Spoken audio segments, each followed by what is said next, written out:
doing well, Nick. Let me tell you. So that's good. That's good news about Burlington. I'm glad to hear. I'm a little bit worried about how much water is still coming their way. I don't want to speculate about what, you know, just how much water, but we know what the mayor said, and he expected flows in Minot to be around that 22,000 CFS mark. I'm just going to Burlington now. They continue to make fun of my Jersey accent and the way I say water.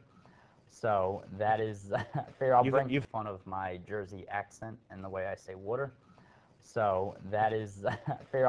You've had to say that word quite yeah, a bit. Yeah, so I'll bring light to that. We would think that the way we say water would have rubbed off. Yeah, I will call me. So. Yeah. How's the traffic out to Burlington? We're going to run this video of this house. This is the Missouri River north of Bismarck. No. Look at that ring dike around that house and how it failed. Wow. And look at how the foundation collapsed, the footings perhaps collapsing in that house, and the saturation there, and it just buckled that house. And these are just beautiful homes near the Missouri River. Again, this is north of Bismarck here.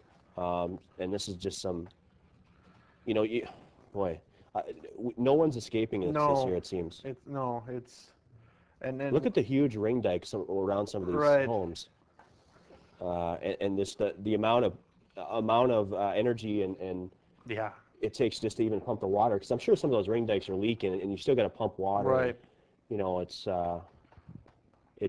just some amazing footage to look at, and that White House right there, you know, and to know this is, you know, we see this on sometimes on NBC Nightly News. Yep. And you know, you look at it and you're like, oh boy, but this is happening in our own backyard. Yep. And you know, when we get into the next several days in Minot here, unfortunately, we're going to be seeing some of this, these houses collapse. I really can't believe how much.